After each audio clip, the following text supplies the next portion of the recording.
Shalom, puji Tuhan. Kita akan masuk dalam renungan pada pagi hari ini.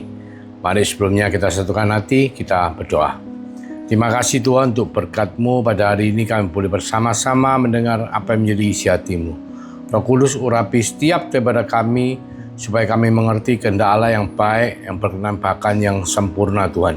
Dan kami boleh melakukan firman itu dalam kehidupan kami. Terima kasih Tuhan. Di dalam nama Yesus Kristus, saya mengucap syukur dan berdoa. Haleluya. Amin. Puji Tuhan. Kita tentunya tahu bahwa kita lagi masuk ke dalam satu tanggal di mana sampai tanggal 25 September adalah perayaan daripada Rosh Hashanah ya, atau peniupan trompet sangkala. Itu menunjukkan bahwa perayaan yang menunjukkan untuk salah satunya adalah untuk mempersiapkan pembangunan Bait Allah yang ketiga. Ya kenapa dikatakan ketiga? Karena yang pertama itu Bait Suci Salomo ya, itu dibangun sekitar abad ke-10 sebelum Masehi. Itu menggantikan kemah suci yang dibawa oleh bangsa Israel keluar dari tanah Mesir yang sifatnya tidak permanen. Dibangunlah oleh Salomo sekitar abad ke-10 sebelum Masehi. Dan bangunan itu dihancurkan oleh bangsa Babel di bawah Nebukadnezar pada tahun 586 sebelum Masehi. Dan Bait Suci yang kedua dibangun setelah bangsa Yehuda kembali dari pembuangan di Babel. Jadi tahun 536 sebelum Masehi, selesainya 515 sebelum Masehi ya, 12 Maret 515 sebelum Masehi. Dan perluasannya adalah Bait Suci Herodes, karena Herodes ingin mengambil hatinya daripada orang Yahudi yang dia memerintah, dan dia membangun perluasannya ya. Bait Suci kedua tidak disebut ketiga karena yang perluasan. Jadi sekitar tahun 19 sebelum Masehi, tapi bangunan itu dihancurkan oleh pasukan Romawi di bawah Kaisar Titus pada tahun 70 Masehi. Sampai hari ini, jadi tidak ada, sudah hancur, habis. Nah, peringatan Rosh Hashanah pada tahun 2025 ini juga beberapa spekulasi mengatakan bahwa bangsa Israel telah berhasil mengembangbiakan lembu betina merah, yang mana lembu betina merah ini diperlukan sebagai korban, yang mana korban bakaran itu abunya harus dipakai untuk penyucian, sehingga pelayanan di Bait Suci bisa dilaksanakan kembali, sehingga penyucian yang secara total ya itu harus dilakukan dengan korban bakaran, yaitu lembu betina merah. Dan mereka sudah pernah melakukan itu di Perjanjian Lama 9 kali ya. Dan kali ini bangsa Israel mau melakukan lagi, dan untuk itu mereka akan, ketika mereka sudah punya korban bakarannya, mereka akan memulai pembangunan Bait Suci yang ketiga. Dan itu ditandai dengan Rosh Hashanah, yang mana Rosh Hashanah kali ini ditiup oleh 100 peniup sangkala dan dilakukan bersama-sama dan disiarkan secara online ke seluruh dunia. Ini baru pertama kali, saudaraku. Dan kita mengharapkan ada sesuatu yang luar biasa yang terjadi ketika ini dilakukan. Dan hari ini adalah tanggal 25 yang perayaannya masih berlangsung, mungkin sudah hampir berakhir ya, akhir penghujung daripada perayaan Rosh Hashanah. Nah, kalau kita bicara pembangunan Bait Allah dari suku Yahudi atau kita ngomong Judaism ya, itu agama kepercayaan Judaism itu, mereka itu masih belum percaya bahwa Yesus Kristus Mesias itu sudah datang, tapi mereka mengatakan baru akan datang yang pertama kali. Sedangkan kita sebagai anak Tuhan, orang Kristen, kita mengharapkan kedatangan Mesias yang kedua kalinya. Sehingga apa?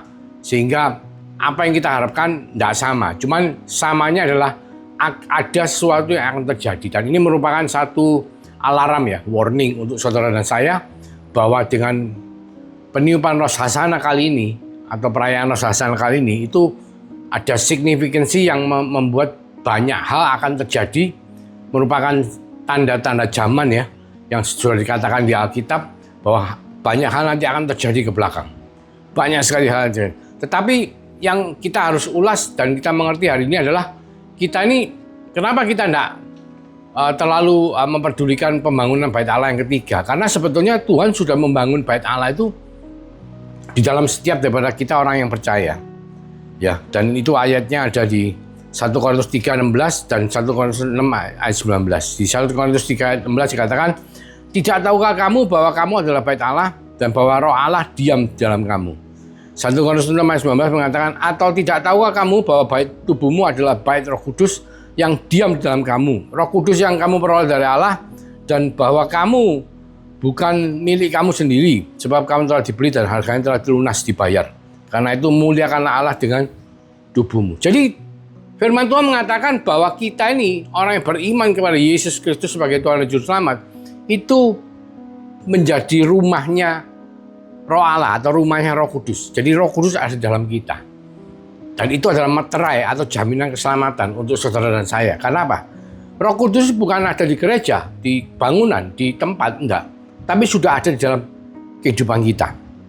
Kenapa bisa dikatakan begitu? Karena firman Tuhan mengatakan jelas sekali bahwa kita adalah di 1 Tesalonika 5 ayat 23. Firman Tuhan mengatakan seperti ini. Rasul Paulus mencatat, "Semoga Allah damai sejahtera menguduskan kamu seluruhnya, dan semoga roh, jiwa, dan tubuhmu terpelihara sempurna dengan tak bercacat pada kedatangan Yesus Kristus Tuhan kita." Jadi manusia ini terdiri dari tubuh jasmani, ya, jiwa dan roh. Yang paling penting roh, ya. Yang pertama disebut roh, jiwa, dan tubuh. Nah, sebagai manusia biasa yang belum beriman, itu rohnya roh kita. Hanya roh manusia, roh kecil. Tetapi ketika kita beriman kepada Yesus Kristus sebagai Tuhan dan Juru Selamat, Allah berjanji memeteraikan rohnya dalam kehidupan kita sehingga kita mengalami kelahiran baru. Dan roh Allah berdiam di dalam kita. Dan oleh karena roh itu kita bisa memanggil Allah Bapa sebagai Abah, Bapa. Dan itu meterai jaminan keselamatan kita. Dan oleh karena itu, saudaraku, kita tuh tidak sama seperti orang lainnya. Kalau kita bicara bait Allah yang secara fisik, ya, yang katanya mau dibangun lagi untuk ketiga kalinya, itu kita bicara apa? Ada pelataran. Kita lihat di tayangan yang di depan, ya, ada pelataran. Pelataran itu halaman luar. Nah, di halaman luar itu ada mesbah, tempat untuk bakar korban, ya. Ada juga tempat untuk membasuh air pembasuhan untuk kolam pembasuhan untuk membasuh kaki, tangan, ya, dan muka, ya. Sebelum imam itu bisa memakai jubah imam, mereka harus membasuh dulu. Dan sebelum itu mundur balik. Pertama adalah menyambut kedatangan orang yang membawa korban. Ya, kita lihat di situ ada orang yang bawa domba yang diperiksa sama imam, dinyatakan tak bercacat, baru terus ditumpangi tangan, dan dosa daripada orang yang membawa domba itu, korban itu, beralih kepada korban itu, dan korban itu disembelih. Setelah korban disembelih, diambil darahnya, dipakai di cuping telinga kanan dan jempol tangan kanan, jempol kaki kanan, juga di sekitar mesbah, bahkan juga dagingnya dipersembahkan, dibakar di situ.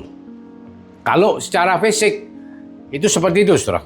Bahkan untuk melakukan secara tuntas mereka harus pakai lembu betina merah, ya. Nah, setelah itu baru mereka memulai ritual keagamaan atau ritual penebusan dosa. Dengan itu maka imam itu dipercaya membawa dosanya daripada orang yang membawa korban itu dan masuk ke dalam ruangan. Ada ruangan camp tertutup, ya.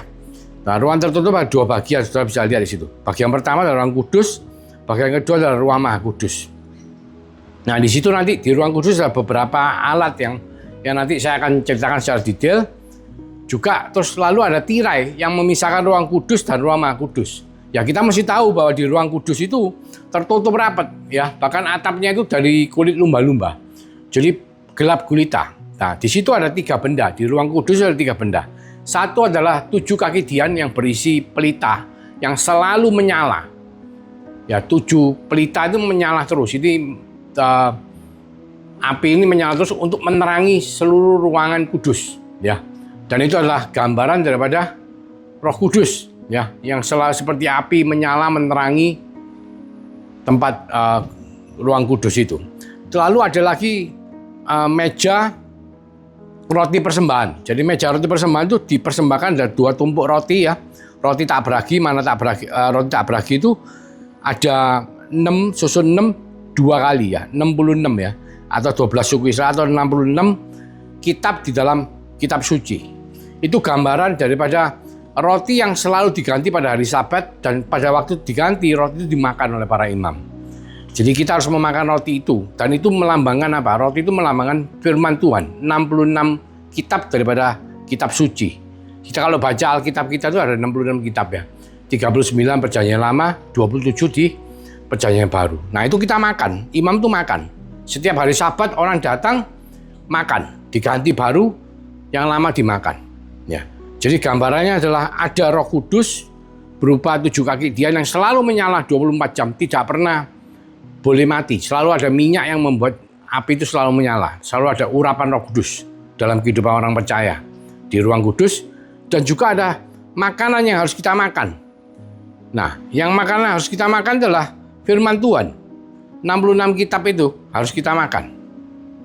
Nah, setelah itu ada lagi satu meja dupa persembahan. Jadi ada tempat untuk menaruh dupa. Dupa itu gambaran dari doa-doa orang kudus.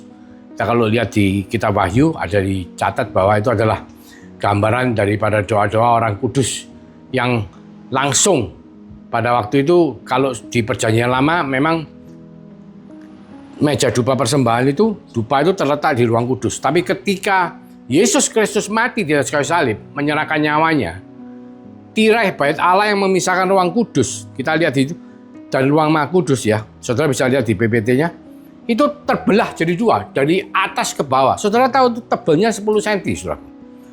Tirai 10 cm ya mungkin balok kayu aja kalah tebal ya. Tirainya itu tebalnya 10 cm, tingginya 24,4 meter, lebarnya 7,4 meter, itu terbelah. Sobek, saudara. Sobeknya itu bukan dari bawah ke atas, dari atas ke bawah. Jadi ketika Yesus Kristus menyerahkan nyawanya di atas kayu salib, itu langsung ada gempa bumi dan itu terjadi tirainya bait Allah sobek. Saudara bisa lihat di PPT yang di depan. Itu menunjukkan apa?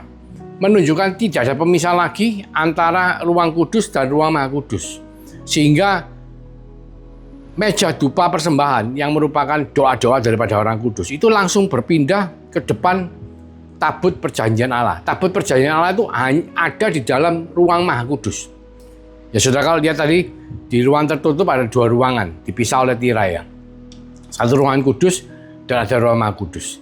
Dan di ruang maha kudus itu ada tabut perjanjian. Tabut perjanjian itu berisi hadirat Allah. Ya kita kalau lihat tabut perjanjian saudara nanti ada 3 benda ya yang ada dalam tabut perjanjian Allah yang ditutup.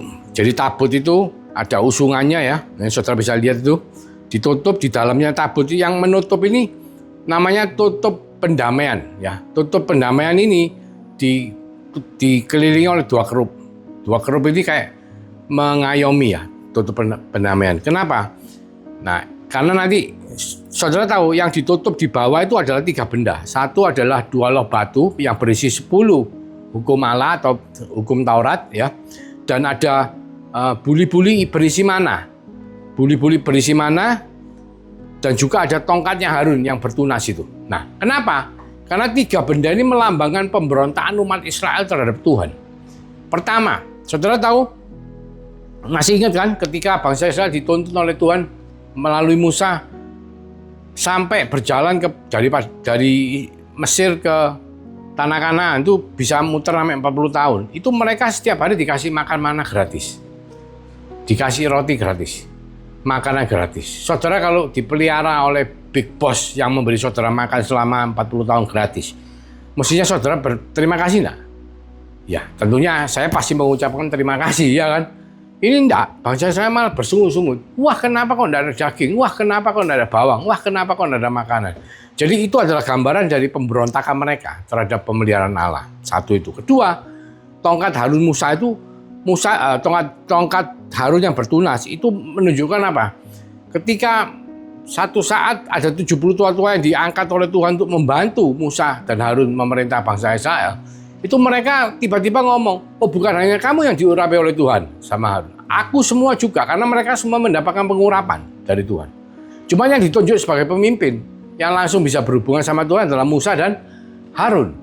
Mereka memberontak. Mereka lalu ngomong, ayo kita kumpulkan tongkatnya. Kita lihat tongkat siapa yang bertunas, maka dialah memang betul-betul ditunjuk sama Tuhan. Dan ternyata tongkatnya Harun yang bertunas. Jadi itu menunjukkan apa? Menunjukkan pemimpin Israelnya pun pemberontak terhadap Tuhan. Ya. Nah, yang terakhir adalah 2 loh batu isinya 10 perintah Allah. Tentunya kita semua tahu hukum Taurat tidak ada satupun dari kita yang tidak melanggar. Kita pasti melanggar hukum Taurat, entah yang nomor berapa. Tapi satupun yang melanggar, tetap hukuman dosa adalah maut. Sehingga apa?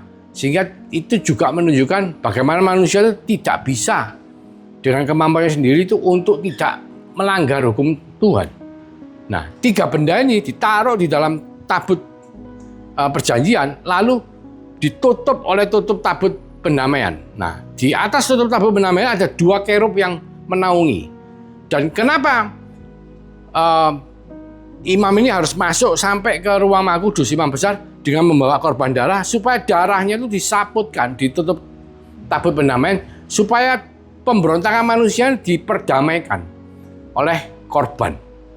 Kalau di perjanjian lama, bait Allah yang lama, ya pakai korban darah daripada kambing domba ya, lembu ya. Tetapi ketika Yesus Kristus menyerahkan nyawanya, dia membawa darahnya sendiri sebagai korban untuk mendamaikan pemberontakan manusia di hadapan Allah. Jadi ketika kita berdoa dengan iman kita kepada Yesus Kristus sebagai Tuhan dan Juru Selamat, maka doa-doa kita itu langsung sampai ke hadirat Allah, langsung di depan tabut perjanjian. Karena apa? Karena kita disaput oleh darahnya anak domba Allah, oleh pengorbanan darah Yesus. Sehingga ketika Allah melihat kita, Allah tidak melihat kita secara pribadi karena kita sudah tertutup oleh anak korban darah daripada anak domba Allah. Jadi kita ini sudah ditebus, diperdamaikan oleh Allah. Dan itu yang menyebabkan kita semua sekarang ini adalah merupakan tubuh kita adalah merupakan bait Allah. Karena roh Allah berdiam di dalam kita. Dimeteraikan, Roh Kudus itu dimeteraikan dalam kehidupan setiap daripada kita orang percaya. Sehingga kita dengan penuh keberanian menghampiri tahta kasih karunia Allah. Di dalam doa kita, dalam kehidupan kita sehari-hari. Nah, ini penting, saudara. Pentingnya apa? Pentingnya banyak dari kita tidak sadar. Ya, kekristenan itu tidak seperti kepercayaan orang di luaran. Ya. Kalau kepercayaan orang di luaran itu mungkin orang cari jimat, cari patung. Nah, jimat itu dibawa kemana-mana ya. Supaya apa? Supaya membantu dia dalam kehidupan. Jadi kita manusia itu berusaha untuk punya pegangan, punya sesuatu. Yang mungkin kalau di dunia itu orang cari kuasa, mungkin kalau orang bisnis cari uang ya, cari kekuasaan ya, supaya apa? Supaya bisa menjalani kehidupan dengan baik. Tetapi kita sebagai anak Tuhan, kita orang Kristen, kita mengikuti Yesus. Kita itu bukan megang dia, kita itu dipegang sama Tuhan. Gimana Tuhan caranya megang? Ya dengan memeteraikan rohnya dalam kehidupan kita untuk menyertai kehidupan kita sebagai roh penghibur yang menyertai kita selama-lamanya untuk menolong kita, menghibur kita, memberkati kita, tinggal dalam kita. Tapi banyak dari kita tidak sadar, saudara. Banyak dari kita itu cuma mikir, wah kalau saya cuma waktu berdoa saja, roh Allah itu ada, datang. Saya ke gereja saja, roh Allah datang. Ya, jadi mungkin kadang-kadang kalau saudara di gereja ngomong, ayo roh Allah ada hadir di tempat ini, kita bersama-sama menyembah dia. Itu sebetulnya bukan itu. Yang betul adalah ketika kita masuk ke dalam penyembahan, kita masuk ke dalam dimensi di mana roh itu bermanifestasi. Kalau kita bicara dimensi itu ya mirip seperti frekuensi ya, mirip dalam arti pengertiannya. Frekuensi itu seperti radio ya. Kita misalnya radio, kita itu mendengarkan suara radio, kita di bawahnya tiangnya, antenanya radio pun yang towernya yang besar, kita tidak akan mendengar. Tetapi ketika kita memiliki alat yang bisa masuk ke dalam frekuensinya, kita paskan, meskipun kita jauh, kita masuk dan kita bisa mendengar. Sama, hadirat Tuhan pun seperti itu. Ketika kita masuk ke dalam penyembahan, kita masuk ke dalam doa, kita masuk ke dalam pembacaan firman Tuhan, perenungan firman Tuhan, kita masuk ke dalam dimensi di mana roh itu bermanifestasi dan berbicara, menuntun kehidupan saudara dan saya. Makanya banyak orang yang mungkin ketika kita melakukan sesuatu, mengusir roh-roh jahat ya, itu kita mengatakan, firman Tuhan mengatakan bahwa ini harus dengan doa dan puasa. Karena ketika kita berdoa dan juga kita berpuasa, maka roh kita itu akan peka untuk bisa masuk ke dalam hadirat Tuhan, merasakan dan bermanifestasi bersama-sama untuk melakukan kehendak Tuhan yang baik, yang berkenan, bahkan yang sempurna. Jadi penting sekali untuk kita mengerti, saudara, bahwa saudara dan saya ini bukan manusia biasa. Kita itu manusia-manusia ilahi Ya, bukan sekedar kita rohani ke gereja beragama, enggak. Ilahi, kenapa? Ilahi itu karena kita punya zat ilahi dalam kehidupan kita. Kita bukan manusia-manusia jasmani, punya roh-roh biasa, enggak. Tapi roh Allah bertempatkan dalam kehidupan kita. Oleh karena itu sangat penting, saudara, buat saudara dan saya, sangat penting untuk kita mengerti. Ya, tadi kita bicara mengenai ruang kudus ya. Di ruang kudus ada 3 benda. Saya ulang lagi, ada 3 benda. Benda itu di dalam ruang kudus itu kita bicara, kalau kita bicara ada pelataran ya, itu jasmani. Terus di dalam jasmani ini, karena pelataran melingkupi semuanya, ada satu ruang tertutup dibagi menjadi 2 bagian, satu bicara ruang kudus, satu bicara ruang maha kudus. Di ruang maha kudus ada roh Allah. Jadi roh Allah, roh kudus bermeteraikan di dalam ruang maha kudus, di dalam tabut perjanjian. Nah, tetapi di ruang kudus ini ada 3 benda, yang mana 3 benda itu mewakili mental kita atau kejiwaan kita. Karena jiwa itu terdiri dari pikiran, perasaan, dan kehendak. Nah, kita kalau bicara pikiran kita ini harus kita latih, kita beri makanan dengan firman Tuhan. Itu berupa meja roti persembahan, yang mana ada roti 2 tumpuk, 66 kitab dalam Alkitab yang harus kita makan. Kalau dulu mungkin hanya setiap Sabat kita datang untuk mendengarkan firman Tuhan. Tetapi hari ini puji Tuhan, kita sewaktu-waktu, setiap hari, setiap saat kita mau baca firman Tuhan, kita bisa membaca firman Tuhan dan kita bisa makan roti itu untuk melatih pikiran kita. Dan ada lagi 7 kegiatan yang berupa gambarannya adalah berupa Roh Kudus yang selalu menerangi kehidupan kita, jalan hidup kita. Sehingga kemanapun kita bergerak dalam kehidupan ini, Roh Kudus selalu memimpin untuk supaya kehendak kita ini seturut dengan kehendak Tuhan. Jadi Roh Kudus ini yang ada dalam diri kita itu memimpin kita untuk melakukan kegiatan kehidupan sehari-hari supaya hati nurani kita ini juga dibentuk oleh kehendak Roh Kudus. Ketiga, meja dupa persembahan berupa doa-doa kita itu untuk kita mengekspresikan kasih kita terhadap Tuhan maupun kasih kita kepada sesama. Bagaimana, Pak? Loh ya, dengan kita berdoa syafaat, kita mendoakan saudara-saudara kita, pasangan kita, keluarga kita, ya, teman-teman kita, bangsa negara kita, pemimpin bangsa kita. Itu kita mengasihi mereka. Dan kita berdoa juga mengekspresikan kasih kita kepada Tuhan. Dalam bentuk permohonan, dalam bentuk erangan, dalam bentuk pujian, penyembahan. Itu menunjukkan, mengekspresikan untuk melatih perasaan kita kepada Tuhan dan kepada sesama, ya. Dan di situ akhirnya apa? Kita bisa masuk ke ruang Maha Kudus, ya, menemui hadirat Allah sendiri dan kita mendengar apa yang Allah mau katakan, apa yang Allah mau kita lakukan dalam hidup kita. Jadi gambarannya adalah seperti di Efesus 5:8. Bagaimana supaya kita tuh bisa bermanifestasikan bahwa tubuh kita ini lebat Allah. Pertama di Efesus 5:18 dikatakan, dan janganlah kamu mabuk oleh anggur karena anggur menimbulkan hawa nafsu, tetapi hendaklah kamu penuh dengan roh. Ya, kita harus membiarkan Roh Kudus yang ada dalam diri kita memenuhi kita. Caranya gimana?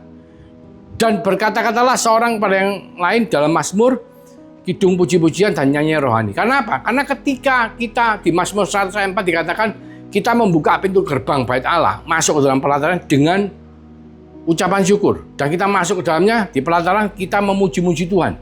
Di pelataran ya, di Mazmur 104 ya. Coba ya kita baca ya.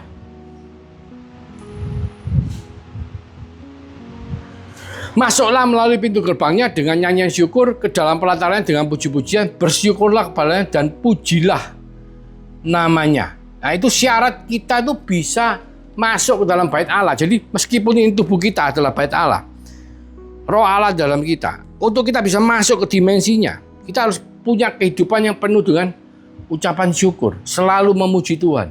Ya, tidak gerundel, tidak ngeroweng, tidak bersungut-sungut seperti bangsa Israel. Tapi dikatakan di sini, tapi hendaklah kamu penuh dengan roh dan berkata-katalah seorang kepada yang lain dalam Mazmur, kidung puji-pujian dan nyanyian rohani. Bernyanyi dan bersoraklah bagi Tuhan dengan segenap hati.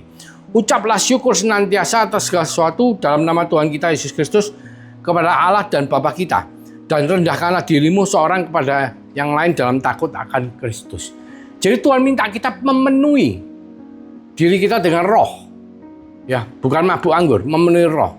Salah satunya adalah dengan selalu hidup dalam ucapan syukur. Dan kita lihat di Kolose 3 ayat 16 mengatakan hal yang sama tetapi dengan ekspresi yang berbeda. Jadi kalau di Kolose 3 ayat 16 dikatakan, hendaklah perkataan Kristus diam dengan segala kekayaannya di antara kamu. Within ya, bukan di antara, within di dalam kamu, di dalam kita. Jadi perkataan Kristus, firman Kristus ada di dalam kita. Tadi dikatakan penuhlah dengan roh. Sekarang dikatakan hendaklah perkataan Kristus, firman Kristus itu penuh, berdiam dalam kita. Sehingga kamu dengan segala hikmat mengajar dan menegur seorang akan yang lain, dan sambil menyanyikan mazmur dan puji-pujian dan nyanyian rohani, kamu mengucap syukur kepada Allah di dalam hatimu. Dan segala sesuatu yang kamu lakukan dengan perkataan atau perbuatan, lakukan semuanya itu dalam nama Tuhan Yesus sambil mengucap syukur oleh Dia kepada Allah Bapa kita. Jadi supaya tubuh jiwa kita ini dipenuhi oleh Roh Kudus, kita harus selalu mengucap syukur dan membuat firman Tuhan. Ya, roti yang kita makan di atas meja roti persembahan itu, firman Tuhan itu berdiam, ya, berdiam dalam segala kekayaannya di dalam kita. Nah, ketika kita melakukan itu dalam kehidupan kita, kita betul-betul menganggap tubuh kita sebagai bait Allah. Maka tentunya kita tidak akan sembarangan masuk di pelataran bait Allah aja kita mengucap syukur. Jadi kita akan selalu mengucap syukur dengan apa yang Tuhan berikan kepada kita. Kita akan menjaganya dengan baik secara kesehatan. Kita tidak akan mengotorinya. Kita akan selalu menjaga apa yang sudah Tuhan percayakan dengan mengucap syukur, dengan bermazmur, dengan kidung pujian. Kita akan melakukan itu. Bahkan kita akan melatih pikiran kita dengan firman Tuhan supaya kita makin hari makin diubahkan menjadi makin serupa seperti Kristus. Kita akan selalu mendengar pimpinan Roh Kudus.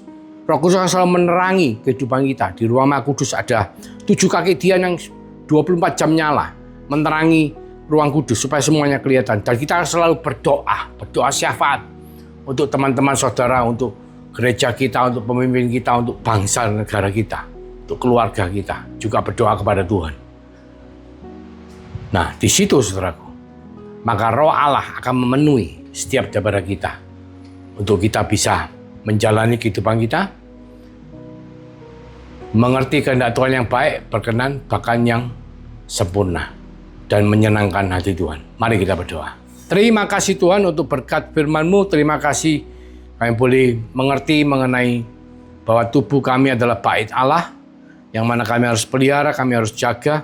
Bahkan lebih daripada itu, melalui tubuh ini, maka jiwa dan roh kami yang telah Kau meteraikan dengan Roh Kudus-Mu akan selalu berinteraksi untuk memimpin setiap aspek kehidupan kami, sehingga kami bisa melakukan, mengerti dan melakukan kehendak Allah yang baik, yang berkenan, bahkan yang sempurna.